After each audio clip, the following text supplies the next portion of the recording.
kayong itatanong, itanong nyo sa akin, itanong nyo sa amin, sa mga kilalang mga mangangaral. Dahil isasagot namin authentic, katotohanan mula sa pananampalataya Islam. Yan. Ngayon, ayan, narinig yung sinabi niya. Kung meron daw tayong gustong malaman, itanong daw sa mga expert. Kagaya daw niya, kagaya ng mga defender. Ngayon, i-challenge natin to ngayon. Ito maganda tanong. Expert ka mo. Based po sa inyong mga aklat, ay tinanong po siya ni Muhammad. Ano po yung kanyang tanong? Ang tanong niya, yun daw bang araw, alam mo kung saan lumulubog? Ayan. Tanging ang messenger daw at si Allah ang nakakaalam. Ano ang sagot ni Muhammad? Ang sabi niya, ito daw po ay literal na lumulubog doon po sa mainit na tubig. Ayan, ayon niya sa inyo ha. Sabi mo, magtanong kami sa expert. Ito po ang tanong, expert. Yung bang sinabi ni Muhammad na yun daw araw ay literal na lumulubog doon sa mainit na tubig, totoo o hindi totoo? Ayan. Kung totoo, pwede ka bang magpakita ng ebidensya na pinapaniga ng mga eksperto sa bagay na yan, na yung araw ay literal na lumulubog doon sa may mainit na tubig? At kung mali, hindi pinapaniga ng science yung sinabi naman ni Muhammad, tanggap mo ba na ang propeta ninyo ay sinungaling? Sabi mo, magtanong sa expert. Isang tanong lang po yan. Tingnan natin kung talagang expert ka pagdating sa Islamic literature. Ulitin ko po yung tanong.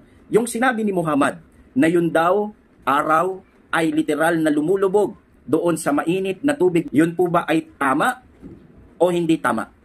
Kung tama yun, pwede ka bang magpakita ng ebidensya na pinapanigan ng science na kung saan eksperto sa ganitong larangan na yun araw ay literal na lumulubog doon sa mainit na tubig? At kung mali naman yun, matatanggap mo ba na yung propeta mo ay isang sinungaling na propeta? Wala pong panlalait mga kaibigan na. Ito po ay pagtatanong lamang po dahil susukatin natin. Sabi niya, kaunti ang aking nalalaman sa Islam. Siya daw ay expert malaki. Try nating ibangga yung maliit na nalalaman natin doon sa expert pagdating sa aral ng Islam. Abangan ko po yung sagot. Sisiguraduhin ko sa iyo, hindi mo masasagot ng tama yan. Ngayon, punta naman tayo doon sa kanyang hamon na debate. Ayan. Ito yung inaabangan ng maraming mga Muslim ngayon na gusto naman nila, nakaraan naman si Indasan. Nabigo. Gawa ng plano nila, ipahiya tayo. Nakita nila, nakasabay tayo. Kung baga kaya nilang mag-clip video, makakapagpakita din tayo ng clip video na tagilid si Indasan. Mas marami pa. Kaya ngayon dito naghamon sa akin nung during debate. Bakit? Kasi makahalata, mau-obvious na tagilid yung kanilang ustad. Ngayon, naghahamon ka ng debate. So, naghahamon ka ng debate. Ito po yung aking sagot. Dahil naghahamon ka ng debate, una, ang prepared ko po is online debate. Hindi po ako available ngayon sa face-to-face. Gawa ng ako po ay marami pong ministry at marami pong tungkulin sa church. Kaya po, mapagbibigyan kita kung talagang gusto mong magkaharap tayo is online. Alam ko, wala namang issue sa'yo sa online debate. Pumaharap ka naman yan. Ikalawa, ikaw ang naghamon, papasok ka sa aming platform. Kung gusto mo na i-connect dyan sa page mo, no problem, walang problema. Pero ikaw ang papasok sa aming platform. Ikatlo, ikaw ang nagsabi po nito, anong paksa? Ito po yung paksa. Patutunayan ko na si Jesus ay namatay at naipako sa krus ayon sa Biblia at mga referensya. Affirmative ako, negative ka naman. Call? Kung tinatanggap mo yung hamon na yan, ipaalam mo sa akin, loobin ng Diyos sa linggo ay magkaroon tayo ng pre-debate. Kung sakali na magkaroon ng abirya sa sinabi kong date sa Sunday, is magme-message po ako sa iyo, basta malaman ko po na tinatanggap mo yung mga kondisyon na yan. Dahil ikaw ang naghamon, ikaw ngayon ang mamili kung tatanggapin mo ang mga kondisyon na ito. Kung hindi ka konforme sa paksa, sa mga kondisyon na ito, walang problema, walang matutuloy na debate. Hindi naman ako atat na makipagdebate sa inyo. Pero kung talagang gusto mo kong harapin, sumunod ka dito sa aking kondisyon.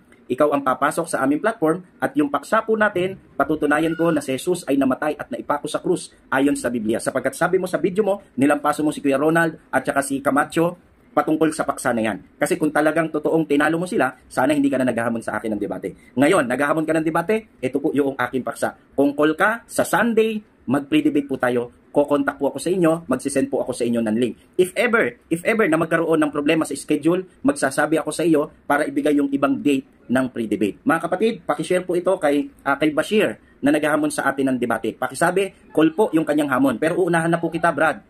Etong month na ito, etong May, ay meron po akong schedule ng debate na pinaghahandaan. May at saka June.